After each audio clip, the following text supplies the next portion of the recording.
Hi, I'm Noel. Today we're going to talk about the Roland Verselab MV-1. I'm taking a risk here because not everything I have to say about the MV-1 is positive. I purchased the Roland MV-1 about 4 years ago, and I even put it in a couple of videos that I got, and I really tried to like it.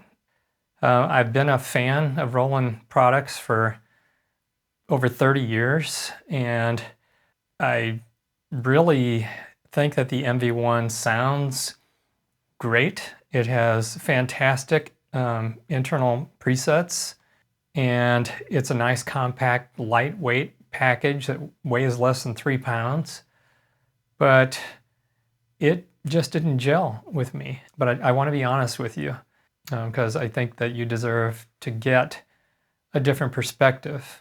I want to have a reputation of being someone who you can count on to give you honest reviews. That's not just always going to focus on the good stuff. Back to the Roland Verselab.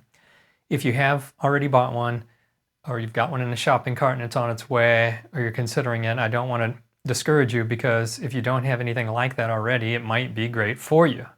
For me, the things that bothered me, there was quite a few things that bothered me, and I don't even know where to start, but I'm going to go ahead and start with that tiny little screen.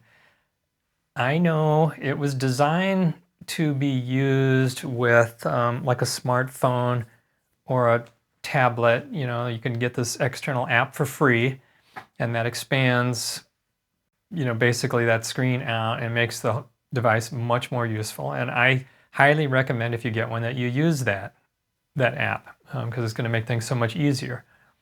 But some people want to buy a device because they're thinking of it as standalone, and you can use it as standalone. You can learn how to use it, but it's just, in today's world, would it have really cost much more to just have a little bit bigger screen? I'm not saying that it should be a screen this big, you know, like you're going to find on the MPC Live. More on the MPC in a little while.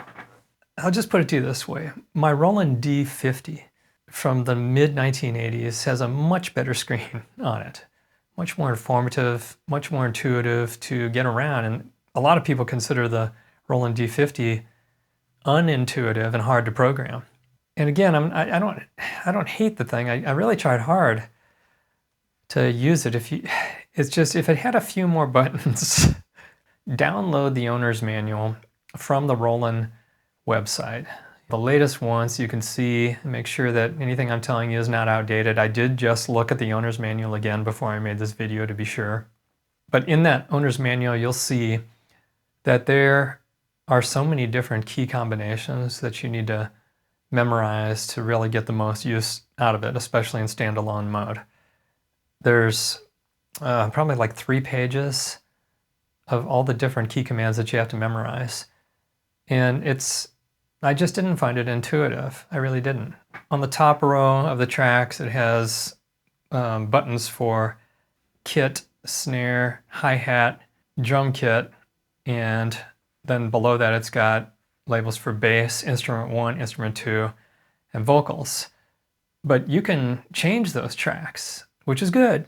You can change a bass track to something else. It doesn't have to be a bass. You can change a kick track, so it's not a kick, it's something else. It could even be a whole drum kit. They wanted to make it where the default settings were such that maybe the common user would be able to go directly to those items. So like if most people in the world maybe always have a bass and always have a kick, snare, and a hi-hat, yeah, I agree with that. So the default setting would have you set up to do that right away. But because you can change the kits and the track types, I think it would have been a little bit better. Again, just my opinion. Please don't hate me for having a different opinion on this, because I respect your opinion as well. And I'd love to hear about your opinions in the comments. But they could have had it labeled as instrument 1 through 7 or track 1 through 7, and then make it where each of those 7 tracks can do everything. because I know the 2 instrument tracks have the ability to do looping, and they're the only 2 tracks, I believe, that allow you to do looping. And then the vocal track would have been separate, so you'd have 7 tracks plus the vocal track. Let's talk about vocals for a minute. I don't know why in the 21st century you would have the memory so limited that you can only do 20 minutes of vocal, I believe. Somebody correct me if I'm wrong, but I think it was 20 minutes of vocal total. So you can have 16 different vocal takes, but the total of all those takes, it's limited to 20 minutes of recording time. Most of the time that's probably going to be enough, but if you're like me, you kind of get anxiety over having a time limit like that, where you're thinking, hey, what if I want to use this vocal for a couple of guitar takes too? Am I going to run out? For most people, it's probably fine, but for me, it caused anxiety. Another thing that I didn't really understand was the limitations on the sequencer. It's very limiting. When you compare it to other types of sequencers like the MPC, where on the MPC you can have 999 bars in a sequence, and if I'm not mistaken, you can have 999 sequences in a song. Somebody correct me if I'm wrong there. And the resolution is such that you could record MIDI notes from a drum kit doing snare rolls into an MPC, and it'll capture all of those. You're not limited to 16 different events inside of a single measure. The number of measures, I can't remember the exact amount of measures that you're limited to in the Verselab, but it's pretty small.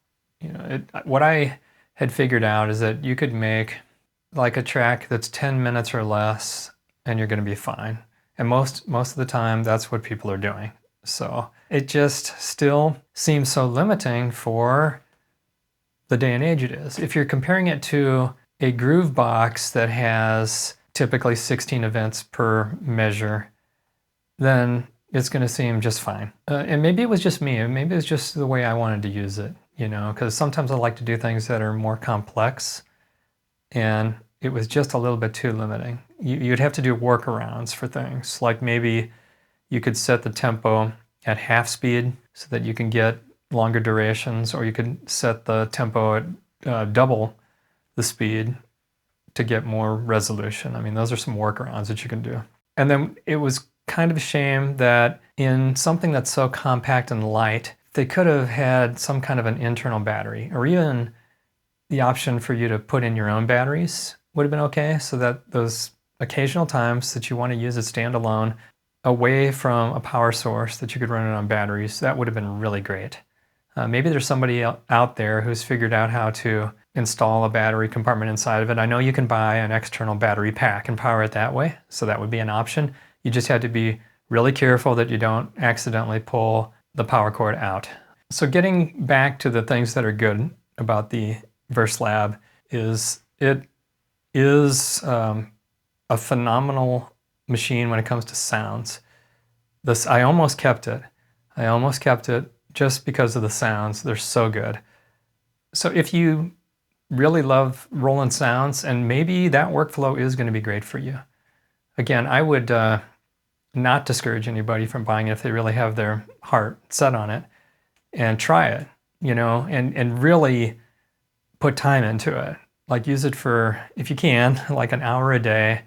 Read that owner's manual, memorize those shortcuts, consider using the external app that it comes with, the ZenCore app, I believe it's called. Just give it a chance, because if you used it every single day for, say, 30 days, then there's a good chance that all those shortcut keys would become like second nature to you, and you'd have muscle memory and you could just fly through this thing. There may be something about the workflow that just connects with you in a way it didn't connect with me, and you're going to love it. Because every other thing that I've bought from Roland, I enjoy. I really do. I said I was a Cloud Ultimate subscriber. I have some Roland vintage synthesizers, the real synthesizers, sitting in my studio, and I've got the vintage synthesizers that you can find on Roland Cloud, and I really enjoy using those, and the sounds are awesome. The effects inside of the MV-1 are high quality. You can record, mix, master a song, yes, even master a song inside that one box. So whoever can figure out how to use it, good for you. So what put the nail in the coffin for me and why I sold the Verselab got down to me buying that MPC Live and also the Akai Force. The pads are softer, the workflow was just so much more intuitive to me, and the touchscreen, that 7-inch touchscreen, gives you so many different options that you can get to really quickly. I talked about the limitations on recording. It does have a limitation on how much audio you can have on the 8 audio tracks in the MPC Live 2. That's been greatly expanded on the MPC Live 3 that just came out. If you wanted to get something in a similar price range to the Roland MV-1, I'd really encourage you to look at an older MPC Live, on the secondhand market, or the MPC-1, MPC-1 Plus, either new or used. I think you can get an MPC-1 for very similar to the price of a Roland MV-1. If you want an MV-1, you might consider a used MV-1. I would personally not pay more than $400 for it. If you can find one for $400 or less. That's just a recommendation. I hope that you learned something from this quick review. Most of my reviews are not going to be negative. They're not. It's just this one I really felt obligated to share my thoughts on. I hope you enjoyed this video. And if you did learn something, if you want to, please consider liking and or subscribing.